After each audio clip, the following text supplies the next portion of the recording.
Bienvenidos, bienvenidas. Vamos a continuar con el curso de Qubits a QDITs. Vamos un poco despacio en el curso, pero la idea es aprender muy bien todo lo que necesitamos acerca de QDITs. En el día de hoy la conferencia o la clase va a estar dividida en tres etapas.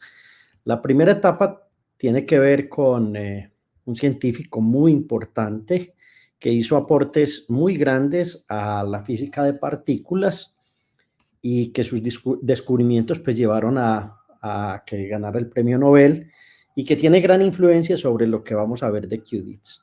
En la segunda parte vamos a comparar un poco lo que conocemos de matrices de Pauli en qubits con la propuesta de matrices u observables en qubits o matrices de Murray-Gell-Mann. Y en la tercera parte haremos ejercicios mostrando cada una de esas partes. Entonces hoy vamos a tener una clase histórica, un poco de mecánica cuántica y una clase orientada a qubits en computación cuántica y vamos a conectar lo que vimos en la clase pasada. Entonces vamos a iniciar esta clase con el nombre de la sesión. Estamos en la sesión número 7, qubits y matrices de Gell-Mann. Enseguida o en la segunda parte explicaré y van a darse cuenta de por qué vamos a hablar de las matrices de Gell-Mann. ¿Ok?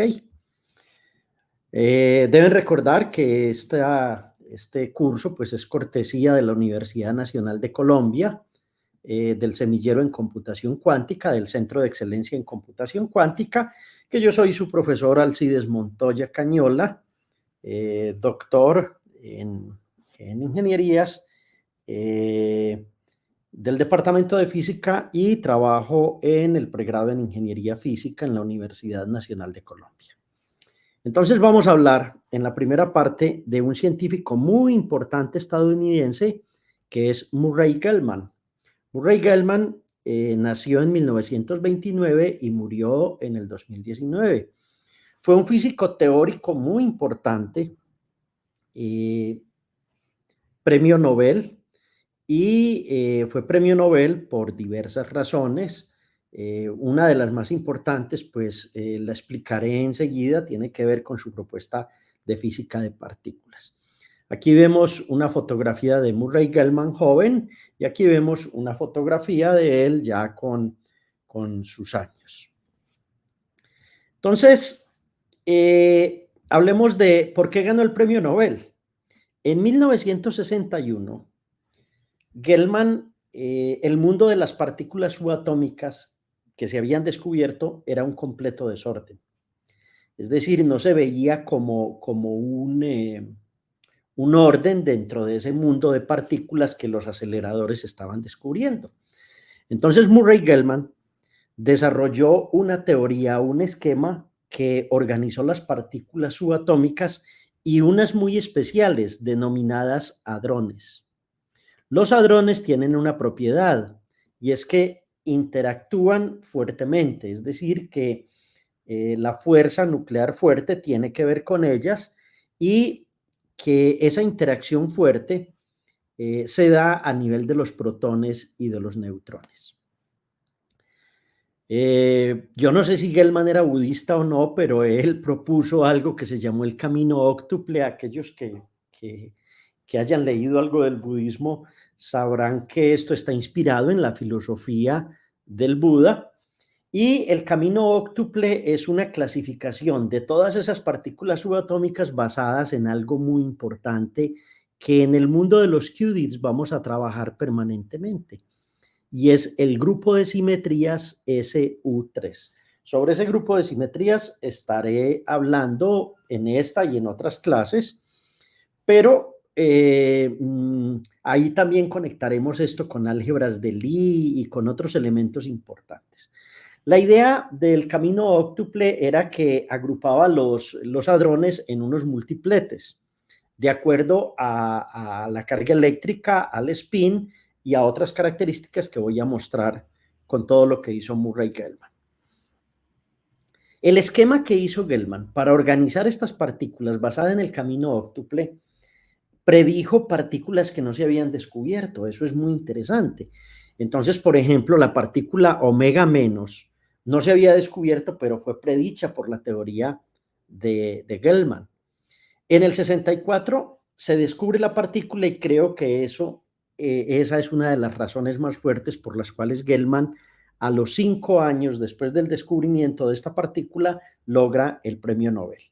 Pero voy a hablar de Gell-Mann porque es un físico muy interesante, porque sus descubrimientos nos van a llevar por mundos modernos, no necesariamente de la computación cuántica, pero de elementos de la física cuántica muy importantes.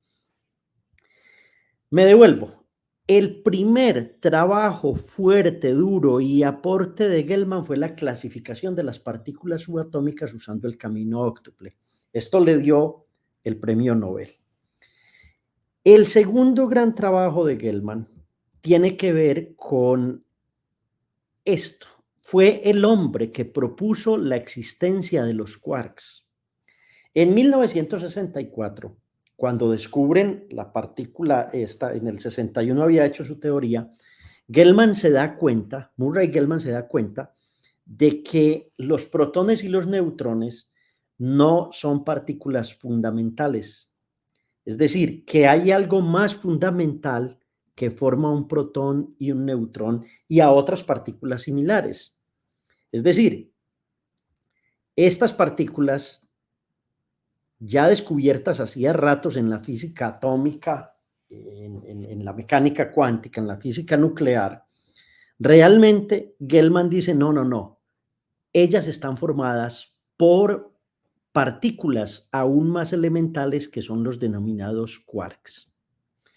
Y el modelo original que propone Gell-Mann, que obviamente ha sido revisado, pues hablamos del año 64, estamos ya casi a 60 años, o estamos a 60 años justo de la propuesta de Murray Gell-Mann, es que los protones y los neutrones estaban formados por unas partículas denominadas el quark up, el quark down y el quark strange. ¿Sí? Arriba, abajo y extraño. UDS. De eso vamos a hablar un poquito más.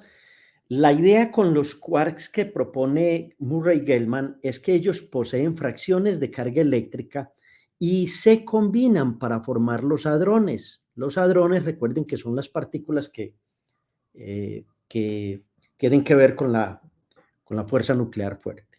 Entonces, ¿qué es un protón? Un protón es una combinación de un quark up y un down.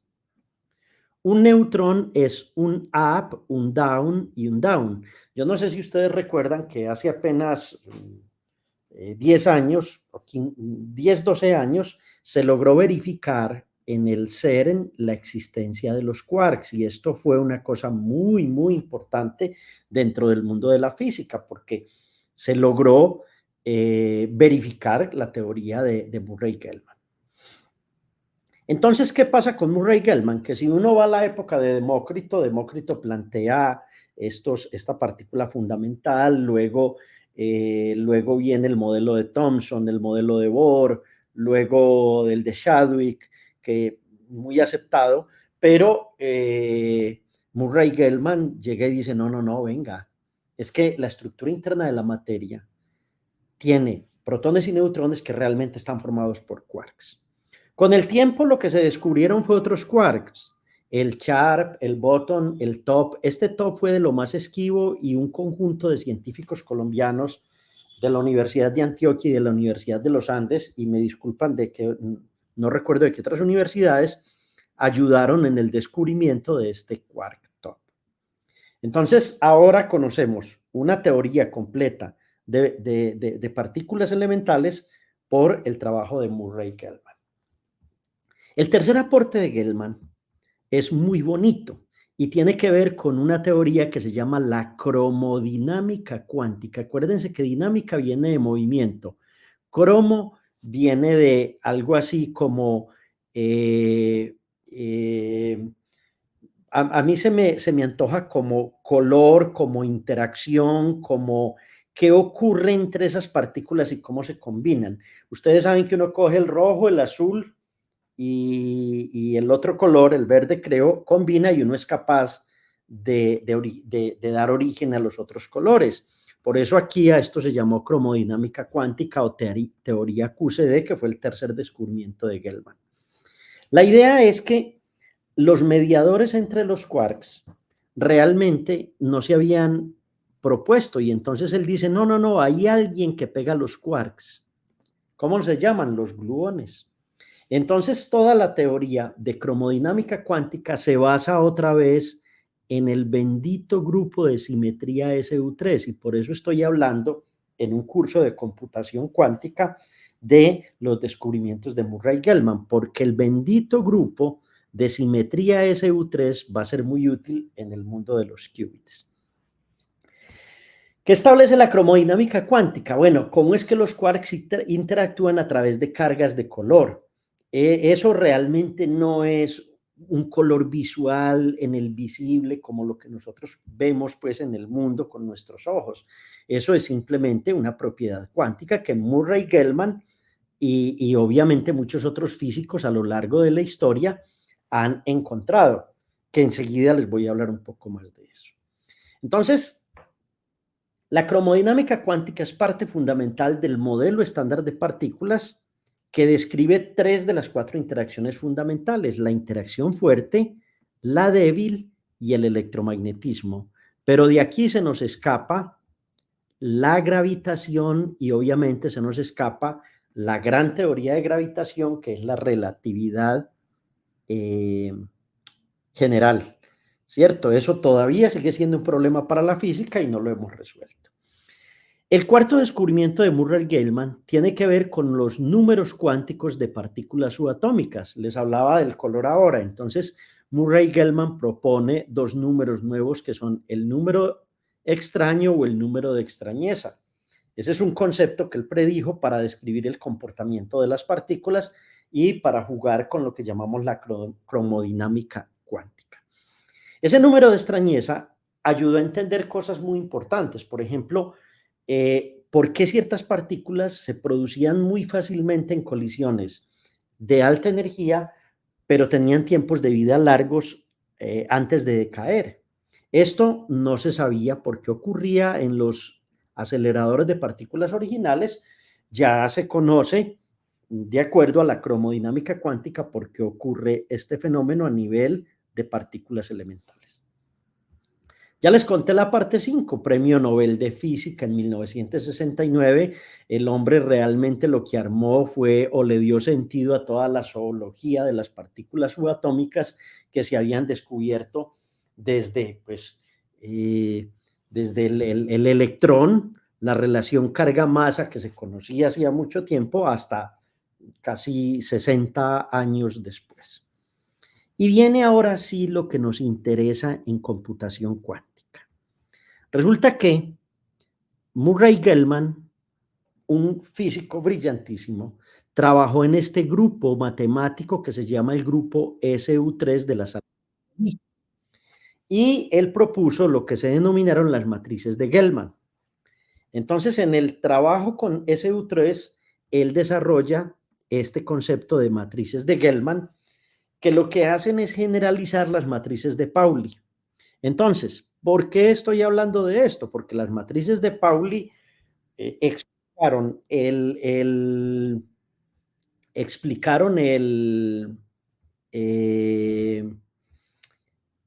¿cómo les decía? Explicaron el experimento que decíamos de 1920, el de Stern-Gerlach de 1920, que no tuvo explicación hasta 1924. Entonces Pauli logra encontrar esa explicación. Enseguida también contaré un poco de esto, pero Gell-Mann dice, no, venga, vamos a extender esas matrices de Pauli. ¿Y de qué me voy a valer? Me voy a valer de SU3. Entonces, él lo hace para un sistema de 3 niveles en el contexto de la física cuántica y la física de partículas.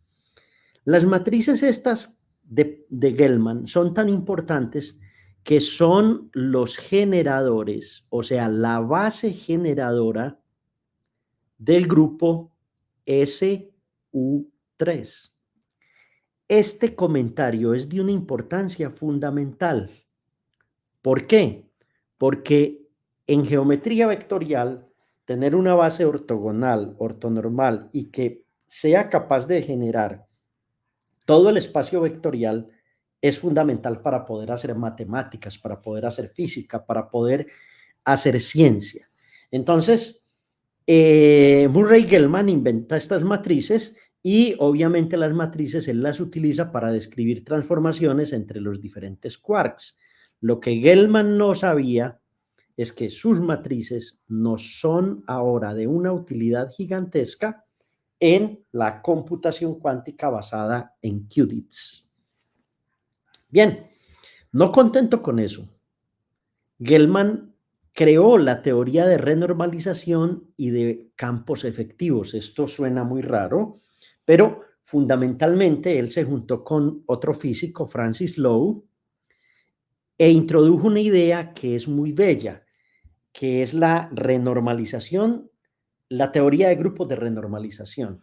Y esa teoría de grupos de renormalización describe cómo es que las interacciones entre partículas cambian a diferentes escalas de energía. Renormalizar es como, venga, si mi instrumento no es capaz de ver en los micrómetros, entonces renormalicemos a los centímetros, o renormalicemos a los metros, o renormalicemos, etcétera, etcétera. Esto fue muy importante en la comprensión de la teoría de las partículas y de la cromodinámica cuántica. Por último, Gell-Mann, que era un alma completamente curiosa, hizo unas contribuciones muy importantes a la teoría de la complejidad, ¿sí? La teoría de la complejidad tiene que ver con el estudio de cómo es que se juntan diferentes elementos, por ejemplo, en nuestra naturaleza, y dan cuenta de un efecto o de algo que ocurra, ¿cierto? Por ejemplo, teoría de la complejidad nos permite estudiar cómo sociológicamente, económicamente, cómo desde la antropología se juntan todos esos factores y viene una guerra, ¿cierto? Entonces, los sistemas complejos son de naturaleza muy variada, ¿cierto? Abordan temas de biología, ecología, economía, sociología, y Gell-Mann fue un pionero en intentar aplicar principios de la física a los sistemas complejos. O sea que aquí tenemos a un Murray Gell-Mann haciendo maravillas de maravillas. Voy a resumir todo lo que he dicho para que ustedes no vayan a decir profesor y todo eso me tiene confundido, confundida. ¿Qué hizo Gell-Mann por el mundo? El camino óctuple, que es la clasificación de partículas subatómicas usando este grupo SU3 del cual hablaremos mucho a lo largo de este curso. Creó la teoría de los quarks. Feynman se lo gozaba mucho, lo molestaba mucho porque le pronunciaba quarks como si fuera un pato, quarks, y cosas de esa. Ellos eran grandes amigos. Creó la teoría de la cromodinámica cuántica, propuso dos números cuánticos, el de extrañeza, para describir las propiedades de partículas, premio Nobel, y creó las matrices de Gell-Mann, que son los generadores del grupo SU3 y que ustedes todavía no entienden qué es eso. Pero yo tengo como misión ayudarles a comprender esto. ¿Qué más hizo? La teoría de la renormalización, ya les hablé de ello, y 8, la teoría de la complejidad. Es decir, es una de las figuras más importantes de la física del siglo XX. Muchos de ustedes nunca habían escuchado de Murray Gell-Mann, ¿sí? Pero está a la altura de un Albert Einstein, está a la altura de un Dirac, está a la altura de un Werner Heisenberg, a la altura de un Wolfgang Pauli, a la altura de un Richard Feynman, en fin, fueron hombres gigantes, fueron hombres que hicieron cosas muy importantes por la física, aportes muy importantes en el siglo pasado. Esta foto es clásica, ¿cierto? Aquí tenemos a estos dos amigos conversando. No voy a decir quiénes son, ya ustedes detectarán quién hay en esa foto de camisa blanca, que es un científico muy querido por los norteamericanos y pues obviamente otro genio como Murray Gell-Mann también de Estados Unidos. Entremos al mundo de los quarks. ¿Qué es lo que pasa? En 10 a la menos 10 metros tenemos el átomo, que el átomo empieza a trabajarse muy fuertemente, ¿cierto? En 1910, por allá se logra bajar en 10 a la menos 14, que está el núcleo del átomo. En 10 a la menos 15 están los que denominamos nucleones, que no teníamos idea qué eran, y en 10 a la menos 18 tenemos los benditos quarks. Y de aquí para arriba, como muestra esto, no tenemos idea de qué vamos a descubrir como tal. Pero si uno hace este recorrido de 1910 al 2010, encuentra que se hallaron los quarks, 2, 4, 6 quarks, el arriba, el abajo, el charm, el extraño, el bottom y el top, y se encontraron también los antiquarks. Esta simetría de quarks con antiquarks es lo que nos permite también entender por qué la teoría de grupos se utiliza tanto en física de partículas y en mecánica cuántica. Ya expliqué que las matrices de Gell-Mann, introducidas por Murray Gell-Mann, se utilizan para poder describir la interacción entre estos quarks y estos mesones. ¿Qué partículas conocemos? Los leptones, los hadrones y, por ejemplo, dentro de los leptones tenemos el electrón, el muón, el neutrino. Quien estudie un curso de física nuclear verá esto en forma o de física de partículas. Dentro de los hadrones tenemos los mesones, los bariones, y aquí está el pión, el caón, el protón, el neutrón, y todo de aquí para arriba siguen los quarks. Este fue el mundo en el cual se movió Murray Gell-Mann y donde hizo sus aportes importantes en el mundo de los hadrones que tienen que ver con la fuerza nuclear fuerte. No soy un experto en este tema, me encanta como leer de él y estudiar un poquito. No voy a explicarlo a profundidad porque no es el tema de esta charla. Simplemente les voy a decir que hay unos señores que son los que median las interacciones entre los distintos quarks, o son los señores que llevan la fuerza, que transmiten lo que denominamos fuerza o interacción. Esos señores se denominan son bosones, y vamos a tener ahí el gluón, el fotón, el bosón Z y el bosón W. Y aquí hay una partícula que se descubrió, que dio el premio Nobel hace relativamente poco, que es la partícula de Higgs, que es o el bosón de Higgs, no partícula, digamos bosón de Higgs, que es el que impregna de masa el universo donde vivimos. Difícil de entender este concepto. Higgs publicó 3 artículos y dijo, se me ocurrió una cosa interesante, y bueno, esa cosa interesante nos tiene locos todavía todos los físicos. Ok, de otro lado, tenemos los quarks, ¿cierto? Los quarks son, en esencia, todos los quarks son 6, up, sharp, top, down, strange y bottom. Estas energías que aparecen aquí son las energías a las cuales aparecen dentro de los aceleradores de partícula. Esta es la carga eléctrica que tienen y este es el spin de cada uno de ellos, ¿cierto? Entonces, por ejemplo, este tiene una carga de 2/3, la carga del electrón, y tiene un medio como spin. Ok. Entre más alta esta energía es más difícil de detectar ese quark. Por ejemplo, este tiene 173.1 gigaelectronvoltios sobre C cuadrado. Es decir, la energía que se necesitó y las modificaciones que se necesitaron hacer en el CERN para lograr fueron muchas. Entre los leptones tenemos el electrón, que sí parece ser fundamental, pero bueno, uno dice fundamental hoy, en 10 años ven este video y dirán, Me río del profesor Alcides porque lo que consideraba fundamental no lo era. La física es eso, la ciencia es eso, algo que cambia, algo que no está fijo.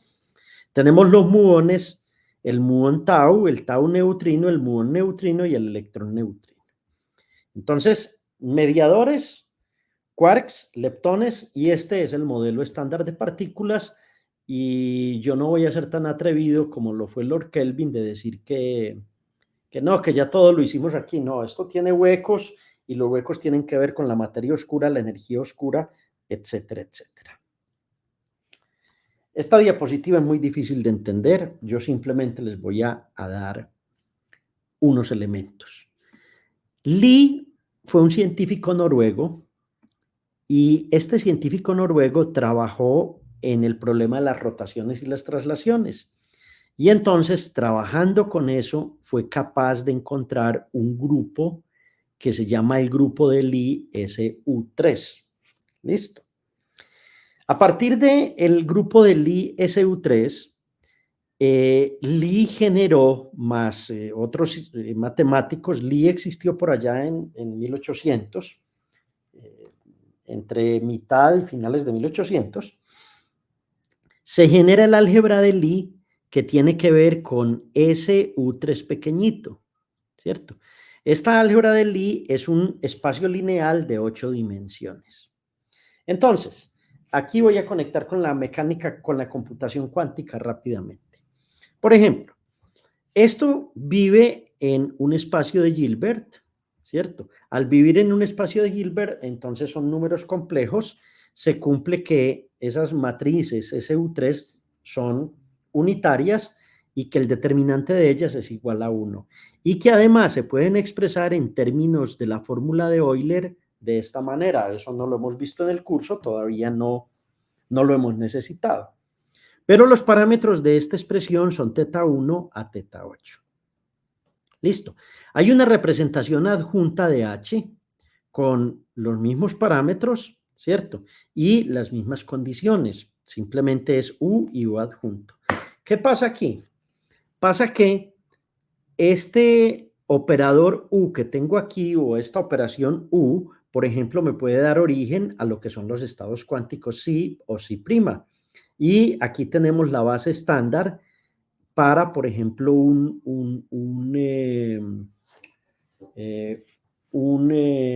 qubit.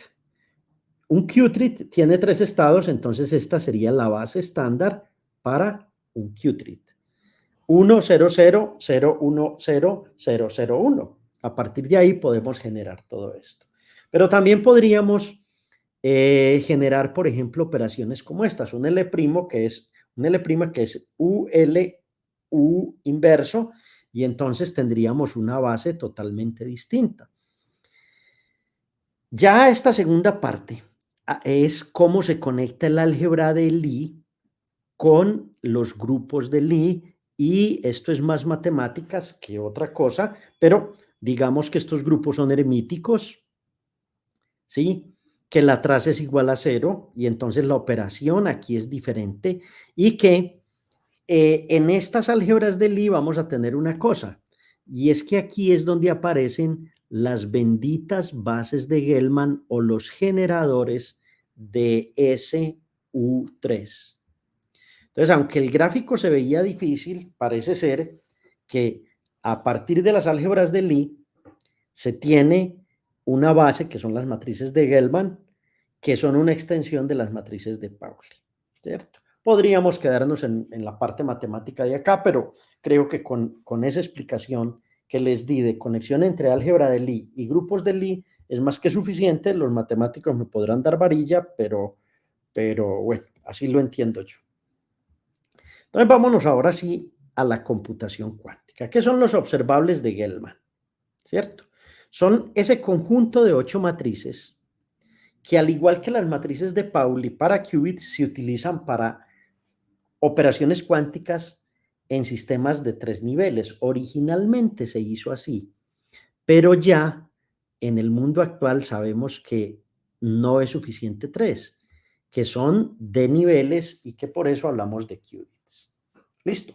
Análogas a las matrices de Pauli, y se denotan o tienen una notación lambda 1 a lambda 8. Listo.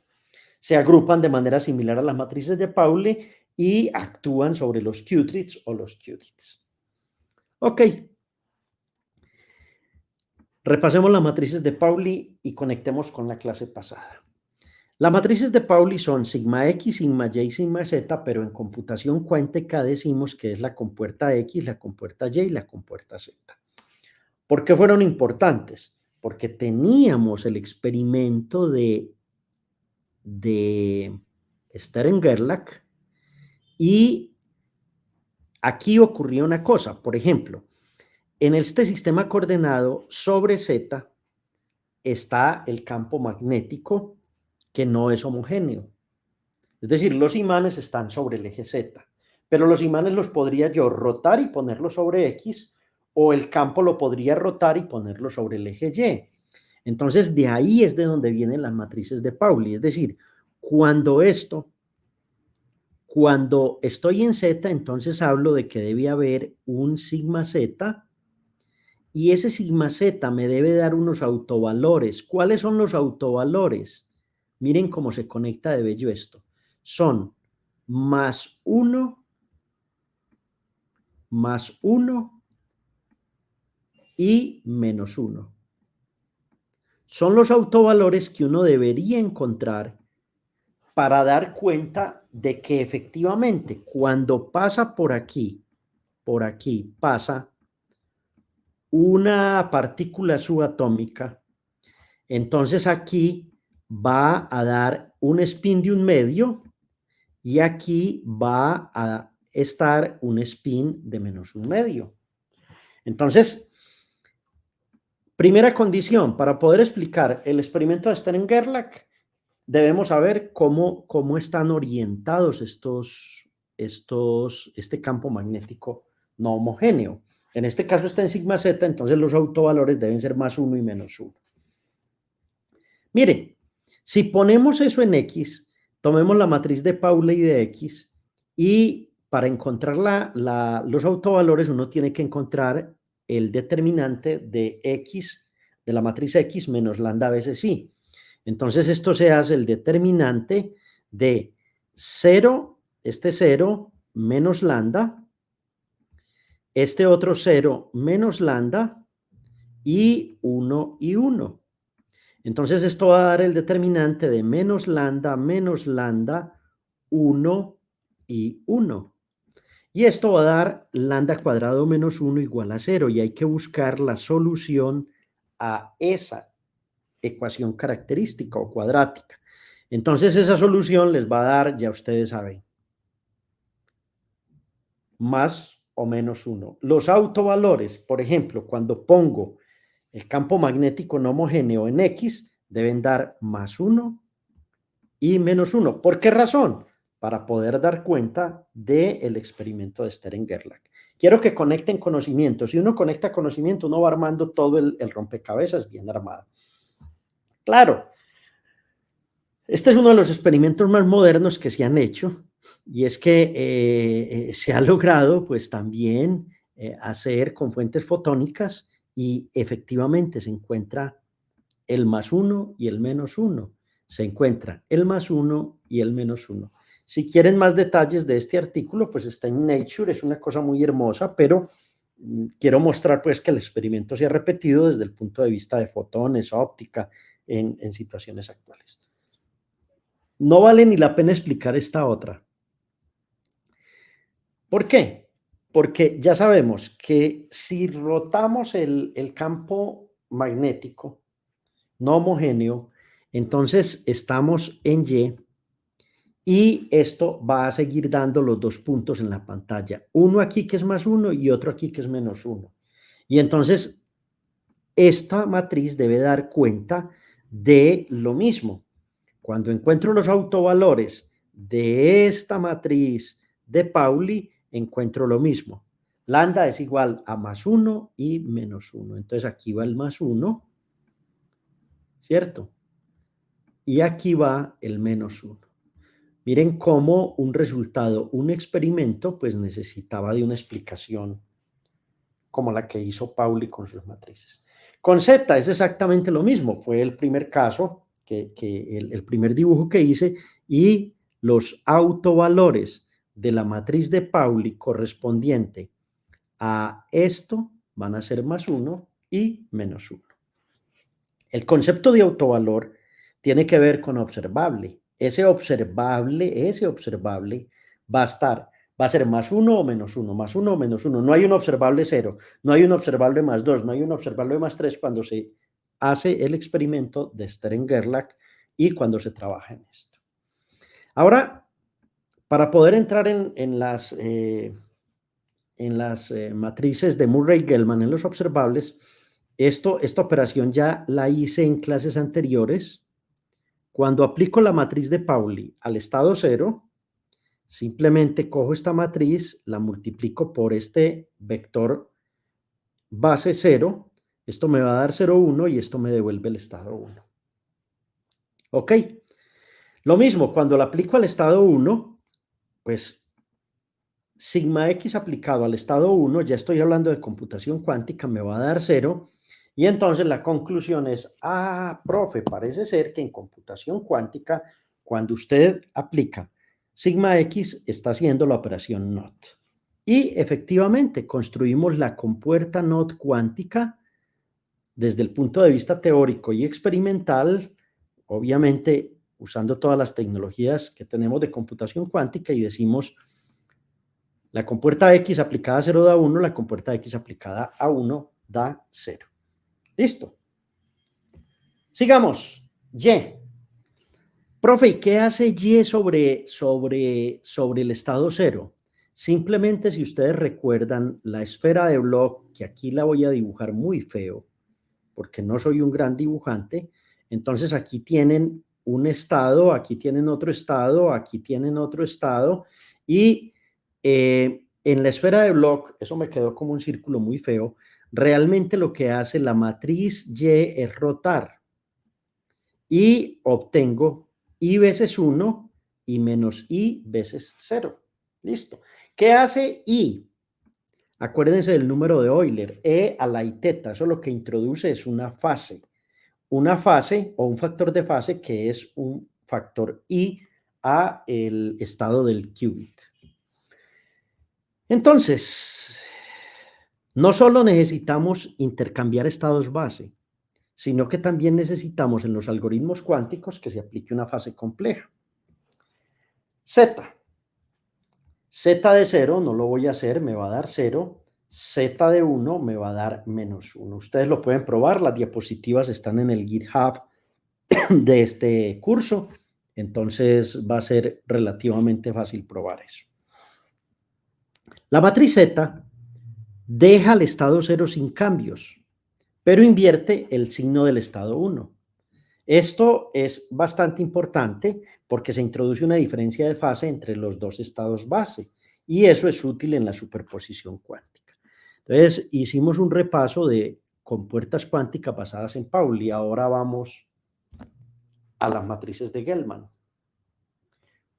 Un qubit significa que tomamos un qubit con d igual 3. Cuando tengo d igual 3, estoy hablando de un qubit. Y las matrices de Gell-Mann, acuérdense que son la base que generan el grupo de SU3 en las álgebras de Lie. Entonces, las de Pauli las usamos 2 por 2 y son usadas por qubits. Pero aquí vamos a tener 8 matrices 3 por 3. Y esas 8 matrices 3 por 3 describen completamente el espacio en el que puede vivir un qubit o un sistema de 3 niveles. Acuérdense que el qubit es, yo lo dije por allá en la primera clase, tenemos el estado base, E sub 0, E sub 1 y E sub 2. Entonces, aquí estoy hablando del estado 0. Esto está por allá en el primer video cuando expliqué esto del oscilador armónico, un poco de los postulados de la mecánica cuántica y cómo se conecta esto con esto. Entonces aquí tenemos esos 3 estados. Eso es un qubit. Entonces se requieren 3 a la 2 menos 1 igual 8 generadores del grupo de simetría SU3. Entonces, las matrices de Gell-Mann se pueden dividir en tres tipos: las que representan transiciones entre diferentes niveles, las que capturan diferencias entre las poblaciones de los diferentes niveles, y aquí voy a expresar lo que son las matrices de Gell-Mann. Lambda 1 tiene un par de unos en, en esta parte. Lambda 2 reemplazamos por menos i y i en las mismas posiciones. Lambda sub 3, un 1 y un menos 1 sobre la diagonal y el último elemento 0 en la diagonal. Lambda sub 4 es un 1 aquí y un 1 aquí. Entonces observen que ya no tengo 3 compuertas de Pauli, sino que tengo 8. 8 de Murray-Gell-Mann. Lambda sub 5 es reemplazar el 1 por menos i aquí y el otro 1 por i. Lambda sub 6 es poner un 1 y otro 1 a este lado. Lambda sub 7 reemplazar por i y menos i. El juego no parece tan difícil. Y lambda sub 8 sí es una cosa rara porque tiene un 1 sobre raíz de 3 y tiene un 1, 1 menos 2. Esta es un poco rarita, ¿cierto? Es el minion raro que diríamos ahora. Claro, yo no sé cómo Murray-Gell-Mann fue capaz de hacer esto, encontrar esto. Eso lo hace gente muy genial. ¿Qué cumplen esas matrices? Lambda sub i es igual a lambda sub i adjunta. ¿Por qué? Porque deben ser hermíticas. La traza de esas matrices debe ser 0. Listo. Eso es característico en los generadores del grupo de simetrías SU3. Deben ser ortogonales, es decir, la traza de lambda sub i, lambda sub j debe dar 2 veces el delta de Kronecker, delta de ij. Y estas matrices forman una base del Lie, del álgebra de Lie para el grupo SU3. Listo. Eso significa que el determinante de todas es igual a 1 y esto es muy relevante cuando estamos hablando de qubits. Entonces, lección número 1. En qubits trabajamos con matrices de Pauli. En qubits trabajamos con matrices de Gell-Mann, que son una base de Lie para el grupo SU3. Listo. Entonces, había dicho por allá que eran 3 tipos de matrices. Están las matrices tipo X, tipo Y y tipo Z. Estas tipo X tiene que ver con transiciones entre 2 niveles diferentes. Las tipo Y con rotaciones entre 2 niveles diferentes. Y las tipo Z entre diferencias de población entre diferentes niveles. ¿Sí? Entonces son 3 tipos de matrices que hacen 3 tipos de trabajos distintos. En computación cuántica y en física de partículas. Cuando ya tengo no SU3, sino que tengo qubits, entonces tengo D estados. Entonces, las matrices cuando son SUD también tienen la misma propiedad. Habrá D por D-1 sobre 2 matrices que describen transiciones entre los pares de niveles, D de -1 sobre 2 que describen las rotaciones y D-1 que describen las diferencias de población, que son las análogas a lambda sub 3 y lambda sub 8 en el caso de SU3. Aquí acabo de generalizar las matrices de Pauli a qubits en D dimensiones. Asunto importante dentro de lo que tenemos. ¿Cuánto me queda? Creo que no me queda tiempo. Importancia de las matrices, no sé, prefiero continuar esta clase la próxima semana y quedarme en 45 minutos y hacer, aunque está ahí, vamos a hablar también de la matriz de densidad o el operador de densidad en qubits. Eso lo vimos mucho la clase antepasada, hace 2 clases, creo que era la 5. Nos gastamos mucho tiempo explicando que era una matriz de densidad para poder entender los artículos de computación cuántica y poder subir el nivel en computación cuántica entre todos. Y en la próxima clase voy de pronto a trabajar un poquito con con estos procesos y creo que voy a empezar a hacer ejercicios donde muestre cómo es que usamos esas matrices en computación cuántica basada en QDITs. Entonces, permítanme dejar aquí el día de hoy y continuamos en la próxima clase. Cristian, ¿tenemos alguna pregunta? Gracias, profe, por la clase de hoy. Sí, tenemos una pregunta. Sinú Egipcio nos pregunta, ¿qué papel juegan en la generalización del álgebra de Pauli para sistemas de 3 niveles? Dice que se refiere a las matrices. Sí, creo que lo entendí por ese lado. Vení, poneme otra vez la pregunta, lo entendí por ese lado. Realmente el papel que juegan es muy fundamental, porque en los qubits, cuando teníamos el estado 0 o 1, que fue lo primero que se logró hacer en computación cuántica, separar dos estados muy bien, y por eso se inventaron los computadores cuánticos basados en superconductores que han tenido grandes avances. En ellos lo que se hace es que se separa muy bien el nivel 0 del nivel 1. Y se hizo toda la computación cuántica hasta el momento actual basada en esos qubits, basados en las compuertas de Pauli y en otro conjunto de compuertas que fueron Hadamard, Toffoli y algunas que se consideran semi-universales, no universales. Entonces, para efectos de lo que me preguntas, podríamos decir que lo que se hizo para qubits, ¿sí?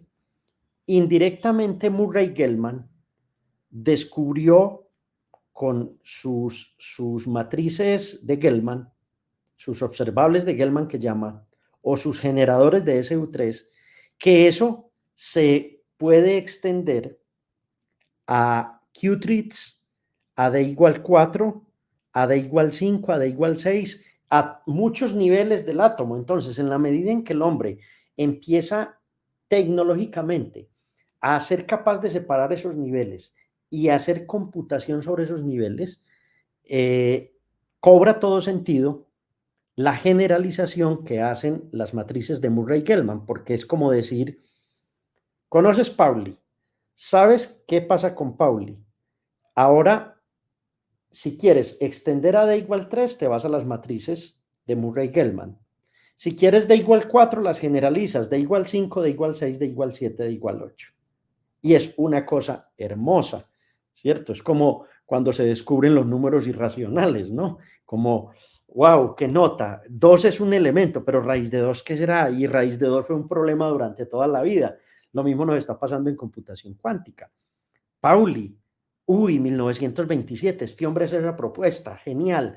Luego lo convertimos en compuertas. Y luego queremos extender esto. Entonces, ¿cómo lo extendemos? Usando las álgebras de Lie y los generadores o las matrices de Murray-Gell-Mann. Entonces, son fundamentales dentro de lo que vamos a seguir viendo en este curso de QDITs, que estamos hablando de teoría de la información en más de 2 dimensiones. Listo, profe. Perfecto. No tenemos más preguntas el día de hoy. Personalmente me gustó muchísimo la clase. Con esto confirmo que los físicos están muy obsesionados con las simetrías y el grupo, encontrar simetrías en todo lado. Sí. Bueno, hoy tuvimos el seminario a propósito del tema que tú nos mencionabas de gluones, de quarks. Hoy tuvimos un seminario que los invito a que lo vean quienes no lo han visto, sobre técnicas de Quantum Machine Learning para clasificar ese tipo de partículas como los quarks o los gluones. Sí, No tenemos más preguntas, profe. un Gracias. trabajo muy importante de dos personas, dos chicas. Necesitamos más mujeres que se animen a hacer computación cuántica. Esas dos mujeres son muy brillantes, Laura y Andrea, y son las chicas que nos dictaron ese seminario, que me parece fue muy bueno. Y todo esto se conecta, todo este ecosistema lo vamos conectando.